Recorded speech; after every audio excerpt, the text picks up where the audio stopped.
Alhamdulillah wa syukur ala ni'amillah kalayan rahmat sareng hidayah serta inayah Allah Subhanahu wa taala. Dina ieu saat urang sadaya biasa riung kulung dina haplah mubarakah ieu dina raraga nyumpunan salah saliosna kewajiban urang sadaya. Mudah-mudahan sagala rupi ibadah urang sadaya aya dina panampian Allah Subhanahu wa taala. Alhamdulillah boleh jangan sumping Pak Ustaz. Ya, Bapak Ustadz Deden Ahmad Sofar. Pak Deden Ahmad Sofar akan memberikan materi untuk kita. Pak Ustadz, kita punya waktu sampai jam 7 lebih 10 ya. Jam 7 lebih 10 karena wabarakatuh.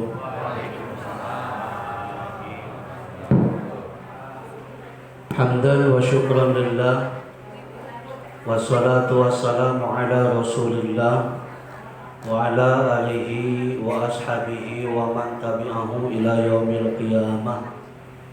Amma ba'du, ayyuhal hadirun, usikum wa nafsi bitaqwallah faqad fazal muttaqun.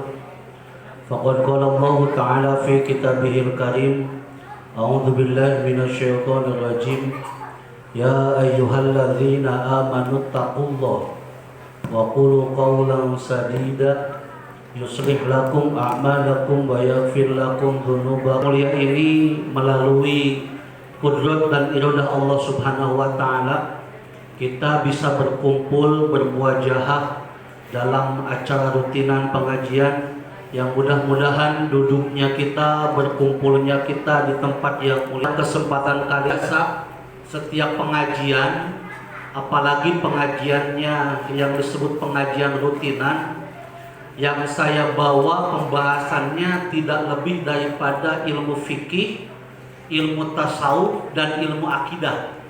Bisa seperti itu. Makanya kebetulan saya sengaja bawa dua kitab. Yang pertama kitab fikih, yang kedua kitab nasihat.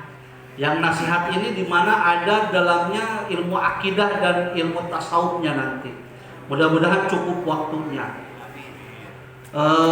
Kitab fikihnya saya ambil dari kitab Fatawa Tahumul Mar'ah, 300 fatwa tentang perempuan, tentang ibu-ibu, 300 lebih fatwa tentang ibu-ibu. Kenapa saya bahasnya fatwa tentang ibu-ibu, bukan fatwa bapak-bapak gitunya? Karena setiap pengajian kalau fikih pasti ngomonginnya fikih bapak-bapak terus.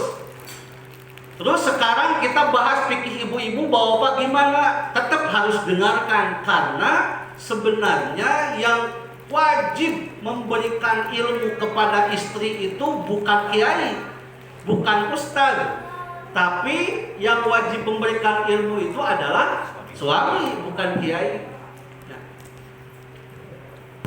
Sedikit kita bahas, ada kewajiban suami dan ada kewajiban istri.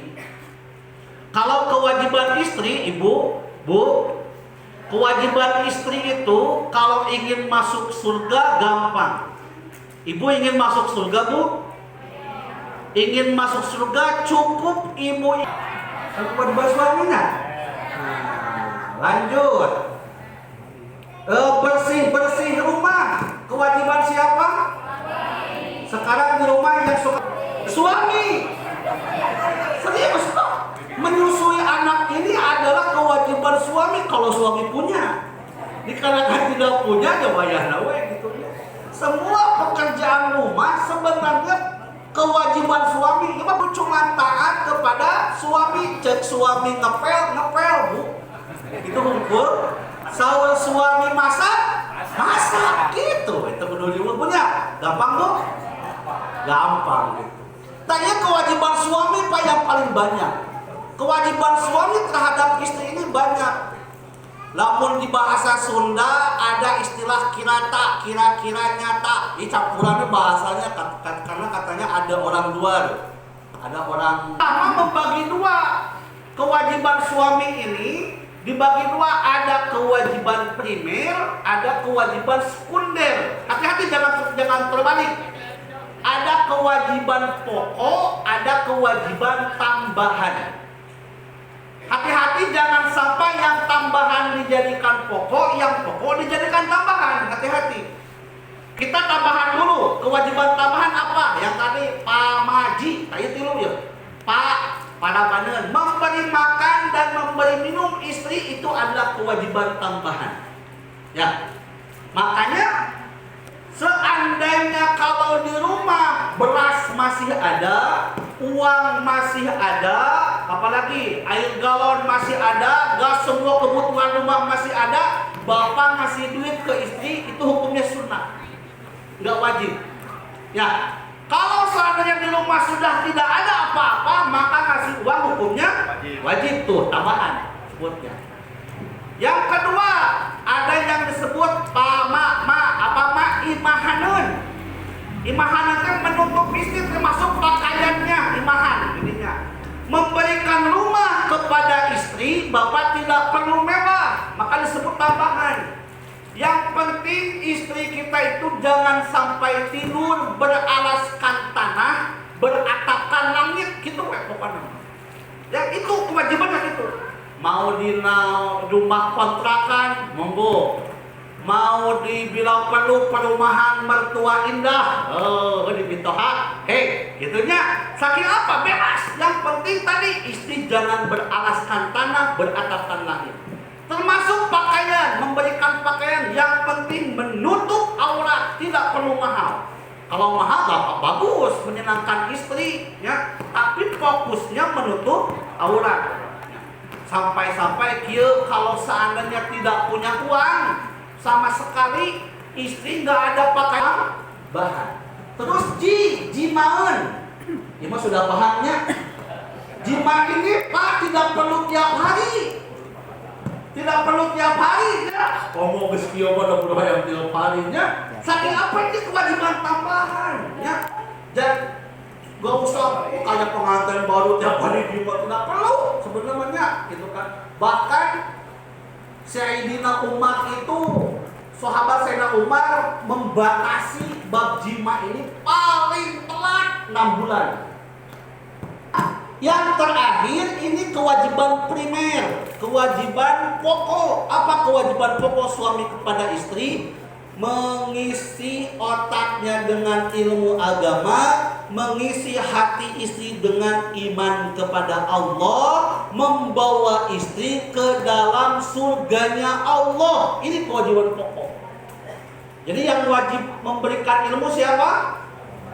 Yang wajib memberikan iman siapa? Sedikit kita bisa negor seperti itu. Ini ada 300 fatwa, satu aja jangan banyak-banyaknya, gitu kan. Nanti waktunya habis buat nasihat. Bismillahirrahmanirrahim. Yang pertama aja langsung. Hukmu fi'lil ibadah minal mar'ati fi halil haid. Hukum mengerjakan ibadah bagi seorang perempuan ketika datang haid. Ibu dengarkan. Pertanyaannya, idza atal mar'atu al-haidu fa hal sahihun annahu laisa 'alaiha shalah. Ketika datang haid kepada seorang perempuan, apakah sah perempuan ini melaksanakan sholat? Wa hal taqdil furudha ba'da jahid. Apakah wajib seorang perempuan ini mengqadha ibadah tersebut? Seperti sholat, puasa, apakah wajib? Mana yang wajib diqadha, mana yang tidak wajib? Kalau wajib diqadha kenapa? Kalau tidak wajib kenapa? Pertanyaan hukum. Terus kalau seandainya tidak ibadah bagaimana? Gitu kan ya. Meunang eleh kupamaget kalah dengan laki-laki beribadah. Haram membaca Al-Qur'an, apalagi menyentuhnya. Ya, membaca pun haram. Termasuk juga haram diam di masjid. In khafat talwidhu, kalau takut tercecer darahnya ke masjid. Nah, ini yang diharamkan ketika perempuan haid. Kenapa sampai seperti itu? Fa'amma sholata, maka sungguhnya sholat di annaha taqarrara yauma ramiyan. Falam ya'murha biqada'iha wa la yasihu qada'uha. Sesungguhnya ibadah sholat ini adalah ibadah sebut ibadah harian, maka ibu-ibu tidak ini wajib diqada karena saum ini tidak berat. Kata ulama nih, karena saum ini tidak berat untuk mengqadanya. Bahwa bisa nanti marotan wahidatan, karena saum ini 1 tahun cuma sekali, hanya bulan Ramadan saja. Jadi ada waktu mengqada banyak 11 bulan, silahkan ya gitu. Wa khaffafa fi salat, dan Allah meringankan, memberikan rukhsah kepada ibu-ibu untuk tidak mengqada salat. Li'annaha tuqarriru yaumiyan, karena salat ini ibadah harian. Wa fi kulli dawi haidha qad ijtama'a 'alaiha ma baina 35 wa 40 fardhu fi kulli syahrin. Sementara salat mah ibadah harian 1 bulan sekali ini, hampir tiap bulan ibu-ibu ini hampir tidak dihumin hal qada. Bagaimana kalau perempuan, ibu-ibu tuh semangat, wah sampai kan nangis, aduh saya head gak bisa sholat, pokoknya mas semangat rek di qada. Maka kata ulama, lau aradat antak, kalau sana ibu-ibu itu ingin mengqada sholat, maka layasihu, tidak sah mengqadanya. Tesah, tong semangat-semangat euy biasa we nya itu. Da laki mah hoream sebenarnya mah salat teh lamun teu paksa-paksa teuing bapaknya gitu. Wa li hadza yajibu 'alaiha imtina'u 'anil Qur'an wa 'anis sholati was shaum. Dan oleh karena itu ketika datang haid, ibu-ibu itu haram sholat, haram ngaji Quran, haram saum. Kalau sholat tidak perlu diqada, kalau saum wajib diqada. Ketika beres silahkan mengqada. Kalau ibadah yang lainnya silahkan. Ibu mau zikir, mangga. Termasuk zikir baca Quran tapi diniatkan zikir. Seperti apa contohnya? Gini Bu. Contoh ada yang meninggal di kampung ieu teh. Ketika yuk ibu si fulana meninggal, maka ucapkan naon? Inna lillahi wa inna ilaihi. Ari inna lillahi wa inna ilaihi rajiun itu ayat Quran bukan? Ayat Quran. Oh itu sedang haid, maka boleh membacanya. Karena itu mah niatnya bukan niat membaca Quran, tapi niat berzikir. Pahamnya? Asal kudu nyambung. Ketika ada yang meninggal, bismillahirrahmanirrahim. Nah, ibu eta zikir abdi mah teu nyambung nya. Nya nu maot qul huwallahu ahad gitu. Atas Bu. Datang gempa astagfirullah, astagfirullah, astagfirullahalazim, masuk ayat Quran, tapi niatnya zikir. Ibadah yang lain seperti sedekah, mangga ketika haid ya, gitu. Terus bagaimana Ustaz? Ibu-ibu kasihan, setiap bulan 7 hari tidak ibadah. Enakan laki-laki tidak ada liburnya, pahalanya numpuk. Bagi ibu-ibu bagaimana? Maka wallahu bifadlihi yaktubu laha thawaba ma kanat taf'alahu fi hali tuhriha li udriha. Kal marid bahasana. Keutamaan Allah, kebaikan Allah, kemuliaan Allah. Oh datang haid berarti selama 7 hari ibu-ibu mendapatkan pahala sholat 5 waktu walaupun tidak sholat. Karena ibu istiqomah sholat 5 waktu. Paham? Ibu-ibu haid 7 hari bisa mendapatkan pahala ngaji Quran. Kalau apa? Kalau di luar haid ibu suka ngaji Quran. Ibu 1 hari ngaji Quran 1 juz, mengamalkan one day 1 juz, 1 hari 1 juz. Geletuk we haid, maka 1 hari itu diberikan pahala 1 juz Al-Quran walaupun tidak baca Quran. Terus Bu, ibu mendapatkan pahala tahajud ketika dari dulu belum pernah libur. Geletuk we sakitnya sampai bapak tidak bisa berangkat ke masjid, maka bapak-bapak mendapatkan pahala thalabul ilmi walaupun gak hadir. Paham Pak? Ya. Jadi menang pahala teh lamun istiqomah. Kebiasaan biasa. jangan nagih pahala tahajud ke Allah. Ya Allah, kan saya sakit minta pahala tahajud. Emang waktu kesehat sok tahajud kan? Itu kalau tadi balikin paknya. Ya Allah, kan saya sakit, ieu teh stroke. Minta pahala sholat berjamaah. Waktu sholat, waktu sehat sok berjamaah tara. Itu yang dipertanyakan teh Pak samanya. Apa maknanya? Bapak-bapak ingatkan kepada istri, ibu-ibu salam di luar head, banyakkan amal, Bu.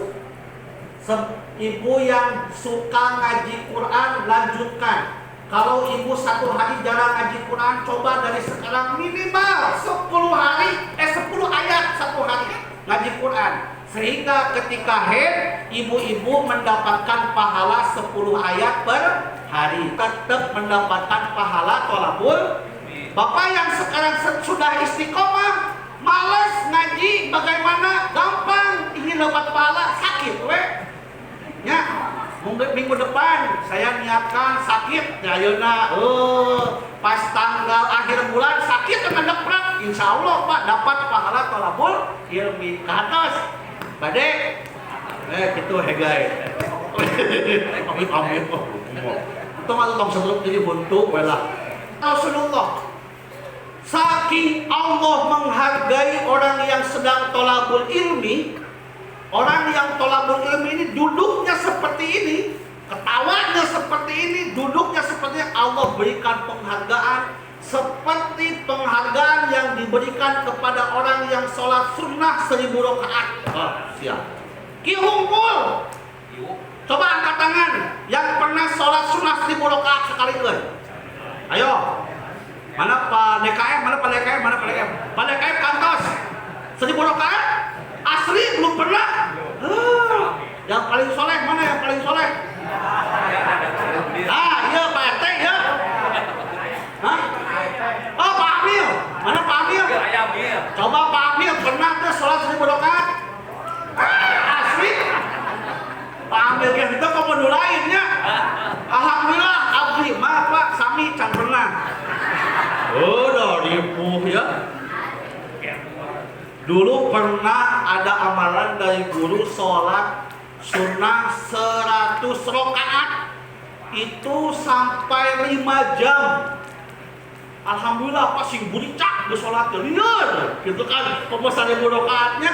Nah bapak-bapak gak usah sholat 1000 rakaat, cukup duduk ikut tholabul ilmi, minum, makan. Yang mudah-mudahan ilmunya masuk. Kalau ilmu gak masuk pun, insya Allah makanan masuk. Insya Allah. Itulah amalnya. Insya Allah. Cukup, Vicky. Ada waktu 4 menit. Silakan mau bertanya. Ada, silakan. 4 menit bertanya. Pak Amil. Nah ini yang biasa terjadi ya dalam kehidupan sehari-hari, disengaja atau tidak. Biasanya istri atau suami suka marahin, istri marahin suami atau suami marahin istri, kira-kira bagaimana ya? Marahin sifatnya itu ya. Memarahi gitu. Kalau orang tua tuh bagaimana? Kira-kira. Terima kasih. Hukum khairukum li ahlihi. Wa ana khairukum li ahli, kata Rasul. Orang terbaik daripada kalian, bapak-bapak, siapakah lelaki terbaik? Lelaki terbaik ini adalah yang baik kepada keluarganya. Jadi, lelaki yang terbaik adalah lelaki yang baik kepada keluarganya. Salah satunya istrinya. Ya. Maka sebenarnya pertanyaan sahasi anu hak yang Bu, ada hukum bolehnya suami memukul istri? Ada. Saya lupa halaman berapa. Tadi kemarin kajian pas babnya. Suami boleh memukul istri, ya. Catatannya ketika istri melakukan 2 dosa. 1 dosa filfiros, diranjang. Pas ditoel putih-putih, harudan, cara capek. Kenapa suami boleh memukul istri? Karena daripada istri dilaknat. ada hadis bahwa ketika istri dia tidur di atas tidak ridhonya suami, maka sampai subuh dilaknat, Bu. Hati-hatinya itu. Boleh memukul. Kedua, boleh suami merasa lebih tinggi dari suami, termasuk ucapannya. Makanya kalau bisa ibu, suara ibu itu harus di bawah suami, tidak boleh di atas suami. Bisin usun. Muncul si bapak, "Ma, kopi." Maka ibu jawabannya, "Muhun." Nah, di bawah. Ulah kieu. Ulah ade. Dusun. Ketika dusun gitu boleh dipukul. Asli. Ya, boleh dipukulnya. Tidak boleh melebihi suara suami, apalagi melebihi posisi. Di rumahnya bagaimana istri? Suami teh di bawah kaki istri. Oh, hati-hatinya. Kade, Bu. Al-jannatu tahta aqdamil ummahat. Surga itu di bawah telapak kaki ibu, itu buat anak. Tapi buat ibu, surga di bawah telapak kaki suami. Makanya kasar nama Bu lamun ditajong ku suami teh tong ngahindar. Da eta teh tendangan dari surga. Majak kitu ya. Udah, kamu udah. Oh iya, udah. Tong masukkan. Udah, kamu udah. Lain agama, lain kamu udah. Kalau pasal. Ya, Bu, bentar, ulangi. Tapi kan ya bapak-bapak ya boleh memukul itu dengan catatan juga. Mukulna teu meunang kunanaon. Dina kitab ieu mah aya 3 dibolehkeun. Hiji ku siwak. Bawa punya siwak he. Ngan siwak lan leutik tong adu bodoh. Adu bodoh. Siwak mah leutik ganya. Aya siwak gede sadekio. Wah, jebet luka. 2, dengan tasbih silakan asakila launan. 3, dengan ujung kain baju silakan. Gitu kan. Ya, bisa dilaknat. Aduh, itu. Ya. Tong sampai ka juga ayeuna KDRT sampai ka Lebang istri teh gareuneuh kunaon ditunggulan ku salaki amit-amit lalaki teh nya. Haram, hukumnya haram. Alhamdulillah wa syukru ala ni'amillah, mudah-mudahan sampai meninggal seperti ini tangan saya belum pernah mukul istri saya sampai sekarang. Mun abdi di gelap mah pernah ku istri. Pada lepas abdi eta bener. Kitu banyak. Jadi tidak boleh memarahi pun sama. Jangan mentang-mentang bahwa saya pemimpin keluarga. Menangnya. Jadi unik, Pak. Ya, agama mah unik. Kali dalil itu komplit. Ada dalil untuk bapak, ada dalil untuk ibu. Saling melengkapi. Jika tadi dalil untuk ibu, Bu, sebelum tidur hati-hati jangan sampai ibu tidur ketika suami tidak ridho. Ya, berarti kapanpun ibu harus siap niatkan. Paham, Bu? Kalau sampai si bapak teh manun memeh sare teh da jangan hayang eta teh dibere. Tidur ibu dilaknat, ya. Tapi kadang ini bukan dalil bapak. Dalil bapak ini dalam Al-Qur'an, wa basyiruhunna bil ma'ruf. Pak, pergaulilah istrimu dengan ma'ruf. Apa ma'ruf itu? Dalam keadaan istri itu happy, istri itu senang, istri itu bahagia. Mata lamun aek ngajak itu ajak heula baranja. Kahatos. Pencetan heula. Ona mah kitu. Tanya kudu saling ngerti. Tong tibalik dalilna. Dari itu ku bapak, dari bapakku itu ke ibu. Mah ayam, yo dilaknat, sia dilaknat cek salaki teh. Cek si ibu, buat anak yo, bapak ada sebenar, kudu happy. Mah nyambung sampai ke iraha ge nya. Jadi punya dalil masing-masing. Paham, Pak? Ya, cukup ya. Aduh, sangat kedengerin. Nasihat dari Rasulullah sallallahu alaihi wasallam berarti hadis. Ingat, Pak, dalam agama ini ada Al-Qur'an sama Allah. Jadi firman Allah yang tidak termaktub dalam Al-Quran itu disebut hadis qudsi. Ada hadis, itu berarti dauhan Rasulullah. Kalau asar ini adalah fatwa atau nasihat sahabat. Asar. Ada kaul, kalau kaul dari ulama. Beda ya. Kalau ini hadis ini.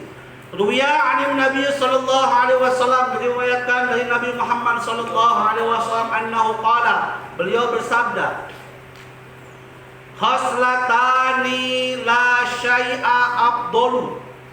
Ada dua perkara katanya, kata Rasulullah, yang tidak ada yang paling utama, yang paling berharga, sehingga tidak ada satupun yang bisa menandingi kemuliaan atau keberhargaan dua perkara ini. Apa yang pertama? Yaitu al-imanu billah, iman kepada Allah. Iman kepada Allah ini perkara yang paling mulia, yang paling berharga. Bahkan jadi keyakinan umat Islam bahwa iman ini adalah nikmat yang paling besar. Setuju? Sepakat ya? Bahwa iman ini nikmat yang paling, walaupun secara kenyataan kadang kita lebih merasakan nikmat yang lain daripada iman bener tuh? Sampai bukti ibu-ibu atau bapak-bapak ada yang ngasih uang 5 juta.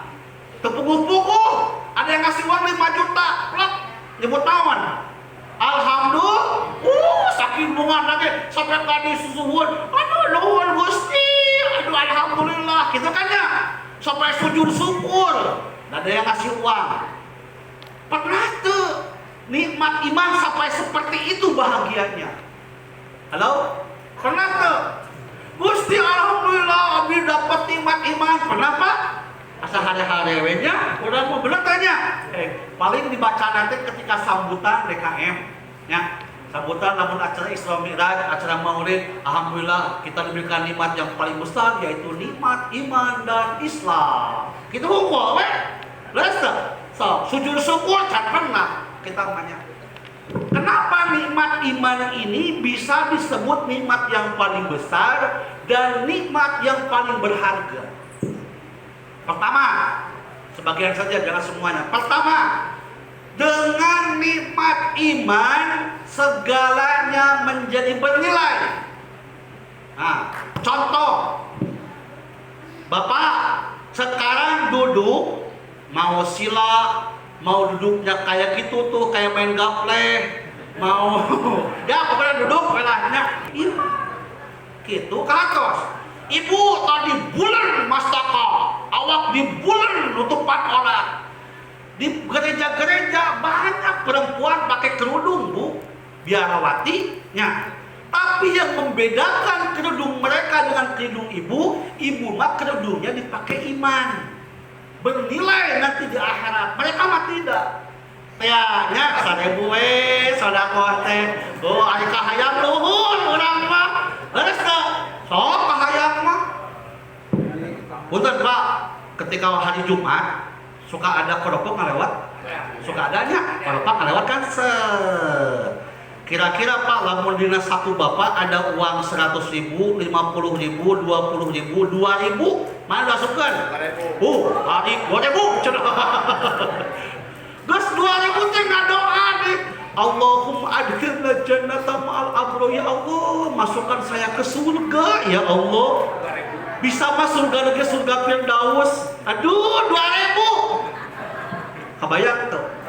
Untung malaikat itu bukan saya, Pak. Mun saya langsung nyarekan, ya 2.000 mah lain ka surga, masuk WC. Asli, anu tuh lihat April. Ya, tuh udah mah kitunya. Salawat udah pelit, udah mah kitu Allahu Akbar. 2.000 perak hayang ka surga, urang Bapak. Ya, atasnya seperti itu udah mah. Tapi udah lumayan 2.000 ge, Pak. Ya. Oh, daripada henteu. Asal istiqomah aja. Eta nu kasebeuleun mah. Udah cenapan cek si Ustad ge cenah bahwa senyum itu adalah ibadah. Eta kalau Pak kalewat senyum we cek. Abdi bas soda-soda kesenyum. Itu we sebeleun dulu batu aja. Nah, 2.000-nya Bapak itu jadi bernilai lebih mahal daripada 1 miliar orang kafir berbuat baik. Hati-hati. Serius Abi mah. Eleh ku 2.000 Pak. Iji karunya ke Amerika karunya Abi mah. Coba Abi naros ieu lampu nu nyieun orang Islam orang kafir. Kafir bahwa orang lampu teh Pak. Coba lamun mana asup Islam, kabayang teh ganjaranna jiga kumaha. Kabayang teh surgana jiga kumaha eta jelema si Thomas naon Alpha Edison. So kabayang teh eta surgana jiga kumaha. Seluruh dunia pesantren pakai lampu. coba lu salat pakai lampu, Allahu Akbar. Ngan hanya karena kafir, tidak bernilai sedikit pun. Ayo iman hebatnya teh Pak. Ya. Maka kerjaan apapun, ucapan apapun, apa yang dimakan, apa yang dipakai itu akan bernilai kalau memiliki iman. Nah, iya bakal disebut nikmat paling besar. 2, ulang singkatkan, nikmat kenapa disebut nikmat besar iman itu, Pak? Terasanya nanti ketika sakaratul maut, ketika ruh keluar dari badan kita. Wah, eta mah ngeri, Pak. Sabab menyelamatkan adalah iman. Ya, Rasulullah, Pak, menguatkan lagi.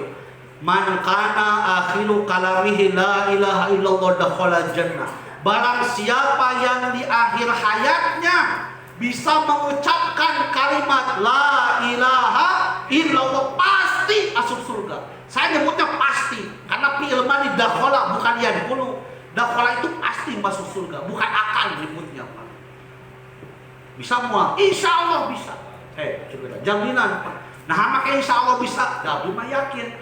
Ia mah kemurahan Allah, padona Allah, kanyaah Allah kepada orang Islam. Ya, kalimat la ilaha illallah datangkan malakul maut, malaikat pencabut nyawa, dina ta'alna tertulis lapan la ilaha illallah.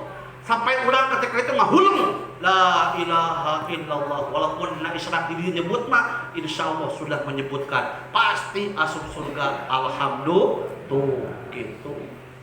Dengan la ilaha illallah nanti di akhirat di alam mizan memisahkan siapa yang ke surga, siapa yang ke neraka, siapa yang ke surga tapi ke neraka dulu itu dengan iman. Yo, harganya iman, ya, harga terkecil imannya. Terkenal Bapak Nasa, Bapak Ustaz, Bapak lantas maparin selama kayak orang sadaya. Mudah-mudahan yang ada diberikan anak kayak orang sadaya sih, mengungkapkan manfaat khusus kami kita orang hidup di dunia sadaya. Kemudian segitu penginten, wabillahi taufiq. Wassalamualaikum warahmatullahi wabarakatuh.